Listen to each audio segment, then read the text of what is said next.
الحمد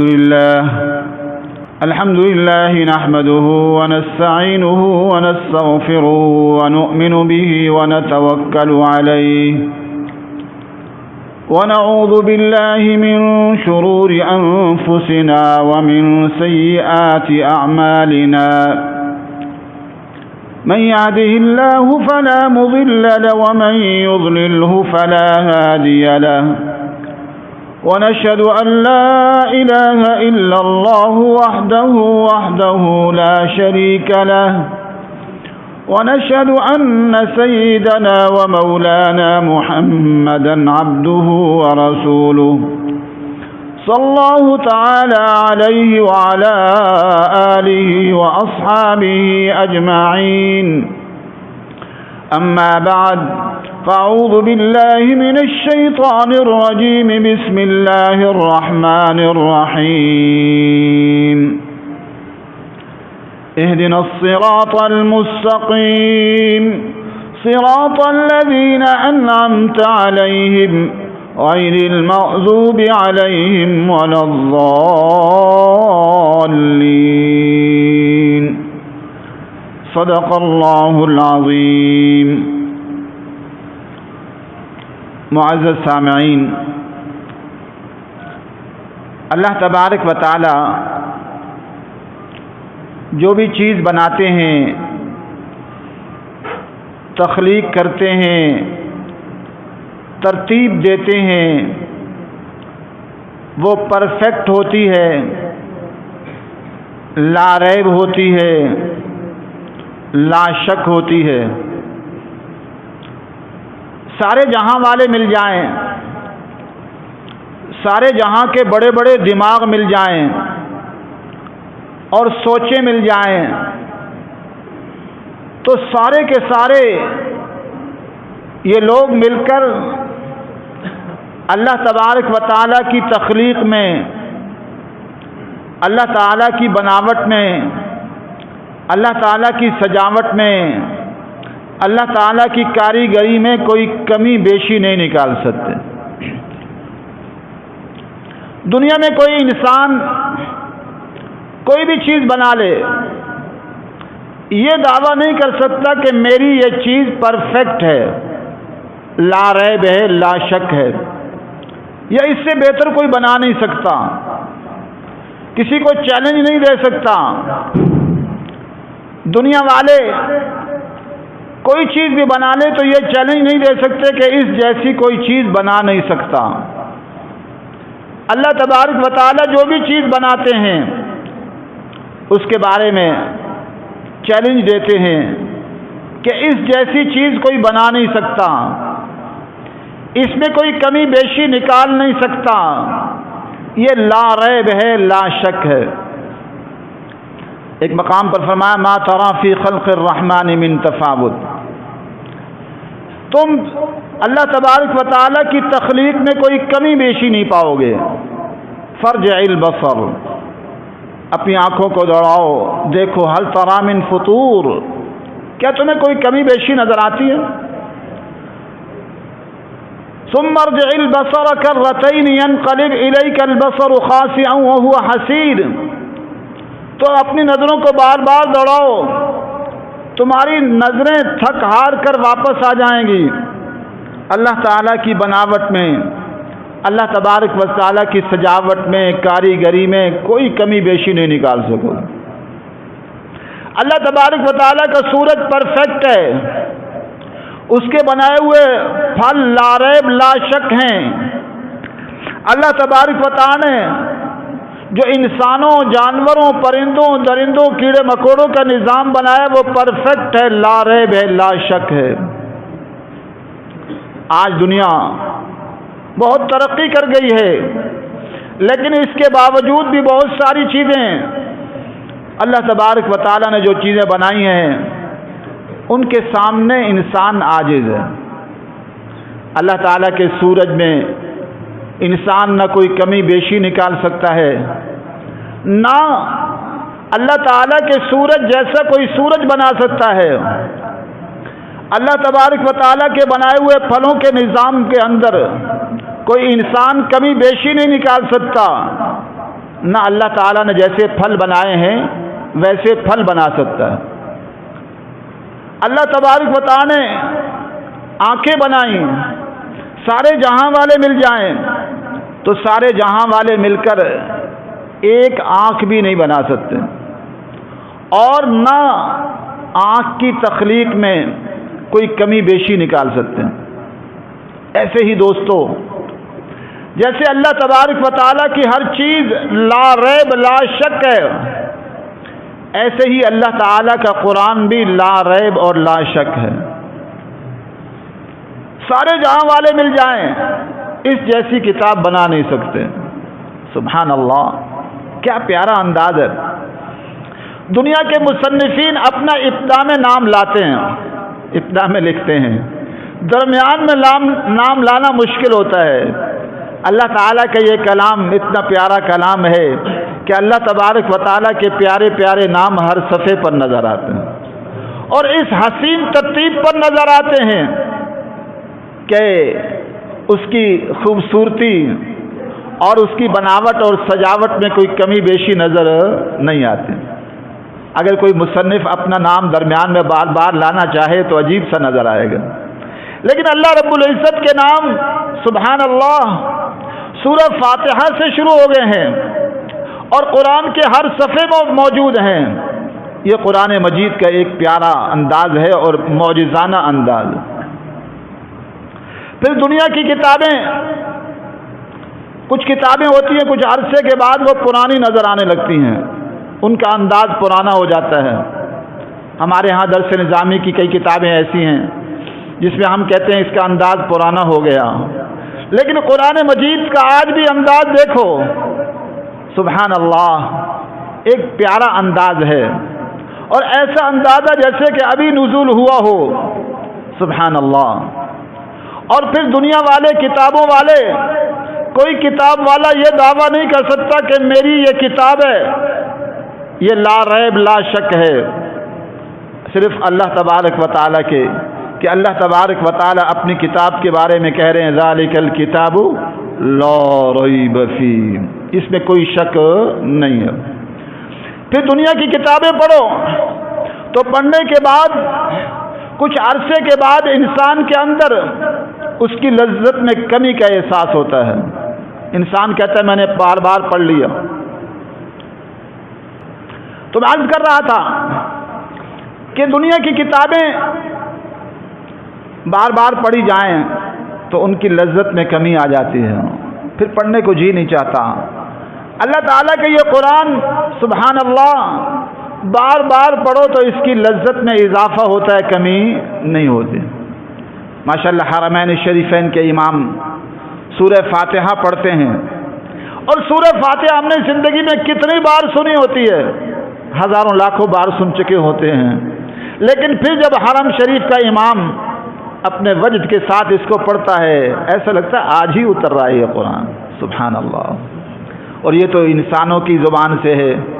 میں کبھی سوچتا ہوں جب قیامت کے دن ہم گزارش کریں گے انبیاء علیہ الصلاۃ والسلام سے کہ آپ کی زبان سے ہم نے قرآن سننا ہے تو کیا منظر ہوگا، پھر حضور صلی اللہ علیہ وسلم کی زبان اقدس سے سنیں گے تو کیا منظر ہوگا، پھر حضرت جبرائیل امین کی زبان سے سنیں گے تو کیا منظر ہوگا، پھر کائنات کے خالق اور مالک اللہ تبارک و تعالیٰ کی زبان اقدس سے سنیں گے تو کیا منظر ہوگا۔ تو دوستو اللہ تبارک و تعالیٰ کی یہ کتاب لا ریب لا شک ہے، پرفیکٹ ہے۔ آج دنیا میں ایک نیا علم ترتیب دیا ہے، ہمارے پاکستان کے مدارس اور ہندوستان بنگلہ دیش کے مدارس کو بھی چاہیے کہ اس کو نصاب میں شامل کریں۔ اس کا نام ہے معجزات القرآن والسنہ کے نام سے، اور بہت سارے علماء نے اس میں کتابیں لکھی ہیں۔ موسوعۃ اعجاز العلم فی القرآن والسنہ کے نام سے بھی کتاب آ گئی ہے۔ تو انہوں نے قرآن مجید کی معجزانہ باتوں کو، قرآن مجید کی معجزانہ باتوں کو لکھا ہے اس میں، اور ایسے ہی حدیث کی معجزانہ باتوں کو لکھا ہے۔ تو اس علم کو مدارس دینیہ کے اندر لازماً پڑھانا چاہیے۔ دیکھیے ہم ایک کافر کو یہ ثابت کرنا چاہتے ہیں کہ یہ قرآن مجید اللہ تعالیٰ کا کلام ہے، تو ہم کیسے ثابت کریں گے ایک عیسائی کو، ایک یہودی کو، ایک سکھ کو، ایک بدھسٹ کو، ایک غیر مسلم کو کیسے ثابت کریں گے کہ یہ قرآن اللہ تبارک و تعالیٰ کا کلام ہے اور حدیث بھی اللہ تبارک و تعالیٰ ہی کا کلام ہے، وحی الہی ہے؟ اس کے لیے اللہ تعالیٰ عرب علماء کو جزائے خیر دے، انہوں نے ایک نیا علم ترتیب دیا ہے جس کا نام ہے معجزات القرآن والسنہ، قرآن مجید کے معجزانہ باتیں، حدیث کی معجزانہ باتیں، اور اس میں مختلف انداز میں انہوں نے ثابت کیا ہے کہ قرآن اللہ تبارک و تعالیٰ کا کلام ہے۔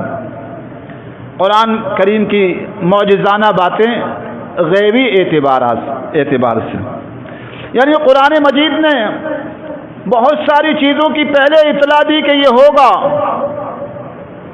الف لام میم غلبت الروم، اللہ تبارک و تعالیٰ نے فرمایا کہ رومی مغلوب ہو گئے لیکن عن قریب غالب ہوں گے، پہلے سے خبر دے دی، حالانکہ ظاہری اعتبار سے کوئی نظر نہیں آ رہا تھا، لیکن اللہ تبارک و تعالیٰ نے دکھا دی۔ تو یہ قرآن کریم کا معجزہ ہے۔ حضور صلی اللہ علیہ وسلم کے جب بیٹے فوت ہوئے تو انہوں نے یہ کہا نعوذ باللہ نعوذ باللہ، ایک جو ہے وہ غلط بات کی کہ آپ صلی اللہ علیہ وسلم مقطوع النسل رہیں گے، کہ آپ کو کوئی یاد کرنے والا نہیں ہوگا۔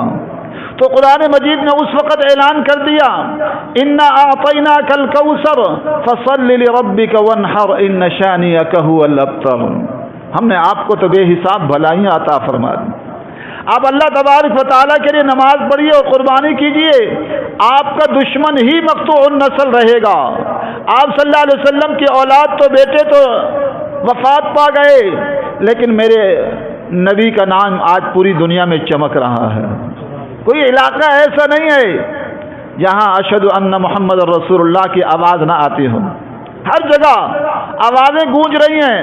انہوں نے کہا کہ آپ مقطوع النسل رہیں گے، اللہ نے فرمایا کہ نہیں، محمد عربی صلی اللہ علیہ وسلم ہم نے تو آپ کو خیر کثیر عطا کر دیا، بھلائیاں ہی بھلائیاں عطا کر دی۔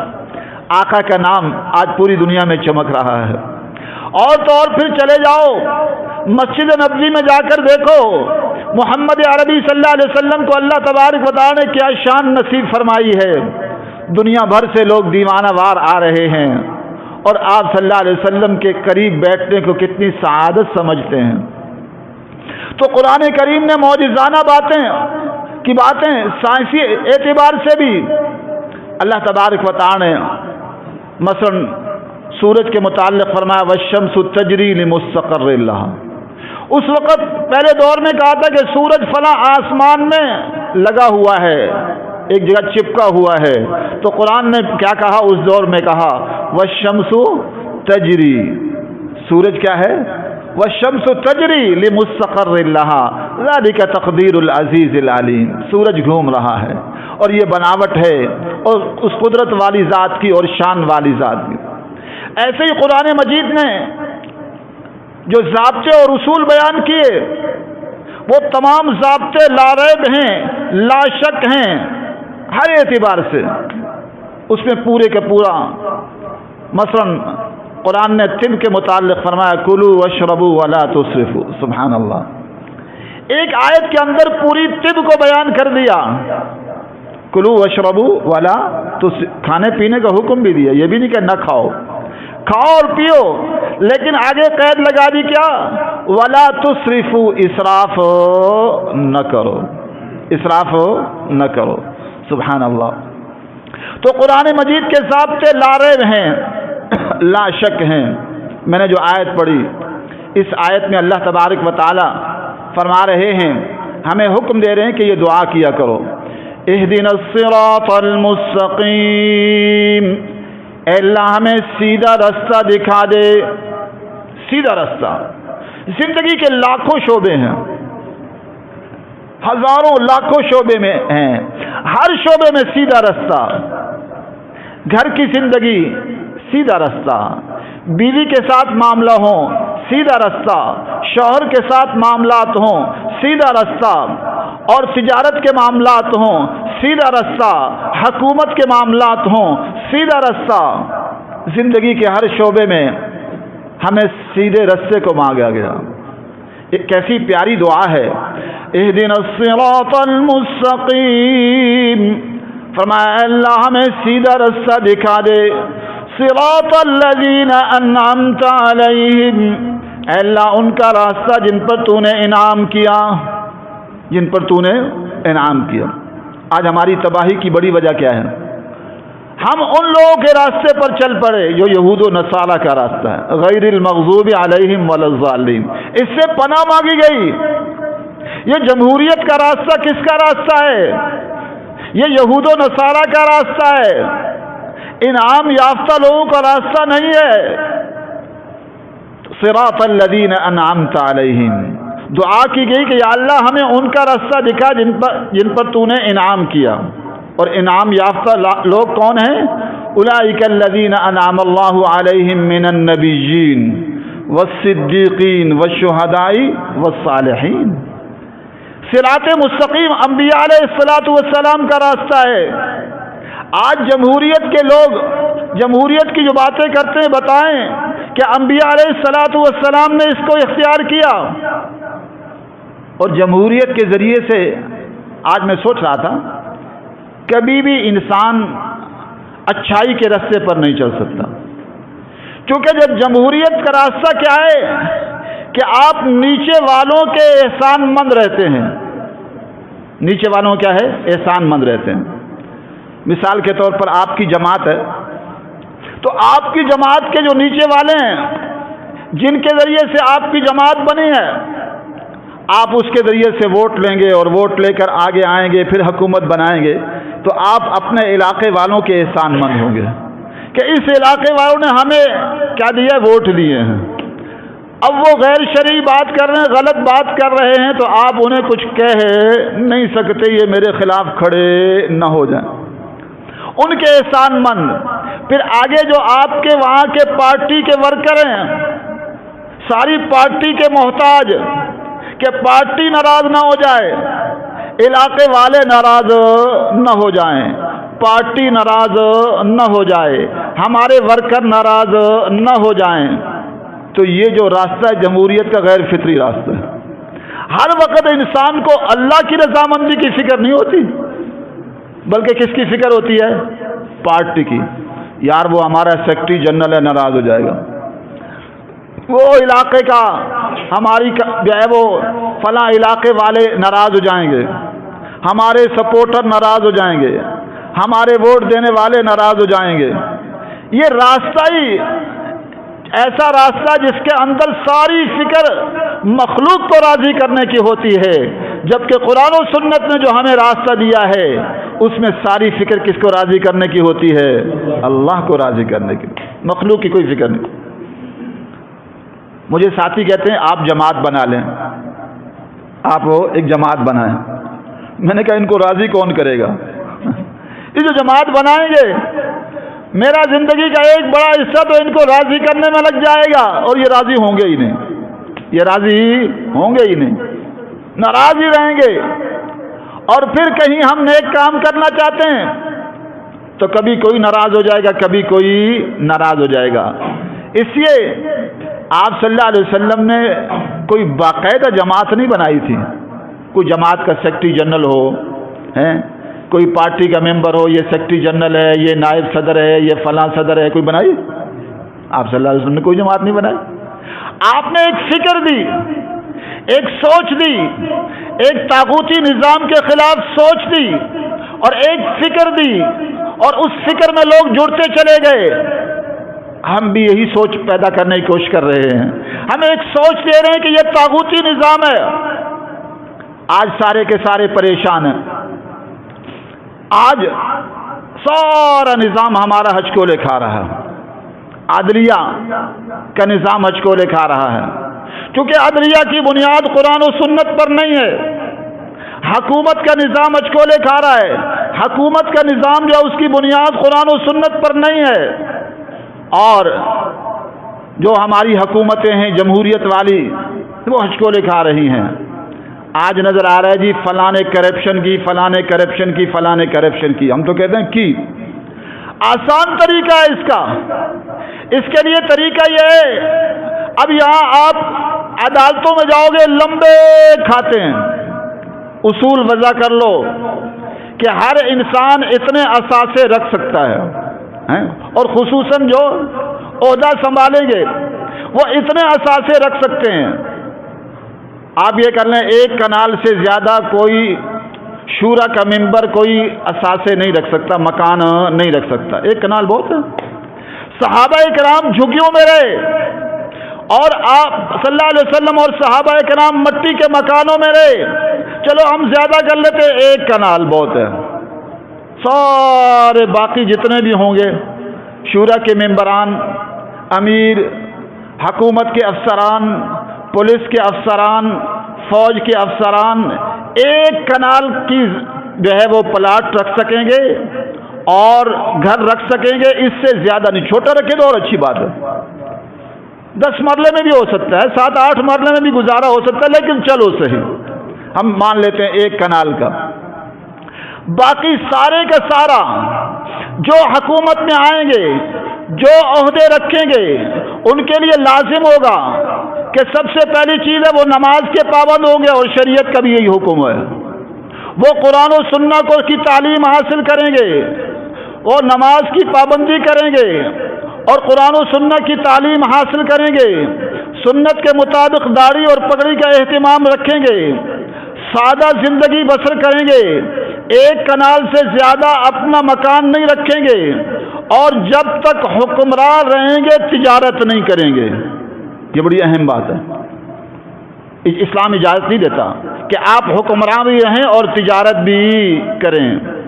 سارے جھگڑا تو یہی مسئلے پیدا ہو جاتے ہیں کہ حکمراں بنتے ہیں اور ساتھ بڑی بڑی تجارتیں شروع کر دیتے ہیں.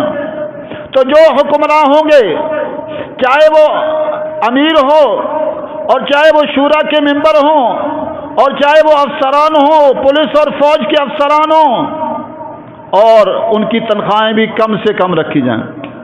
آج کل کے دور میں چلو 25-30 ہزار رکھ لیں. ہونا تو چاہیے مزدور کی تنخواہ، تاکہ ان کو پتہ لگے مزدور کیسے گزارا کرتا ہے. آج بعض لوگ ایسے ہیں جن کے بارے میں بعض دفاتر میں ایسا ہے کہ 5-5 لاکھ تنخواہیں ہیں اور اس سے بھی زیادہ ہیں، اور ہمارے میڈیا کے لوگ ہیں وہ لاکھوں میں کھیل رہے ہیں. تو جب یہ سب آتا ہے تو اس سے فساد مچتا ہے. اسی لیے سب سے پہلے آسان طریقہ ہے، آپ ایک ضوابط مقرر کر لیجئے اور اس میں علماء کو بٹھائیے، قرآن و سنت کی روشنی میں لکھ دیجئے کہ آپ اتنے اثاثے رکھ سکتے ہیں، زائد نہیں رکھ سکتے، اتنا مکان رکھ سکتے ہیں، زائد نہیں رکھ سکتے. اب وزیر اعظم صاحب نے 300 کنال کا مکان رکھا، وہ کوئی پوچھتا ہی کوئی نہیں.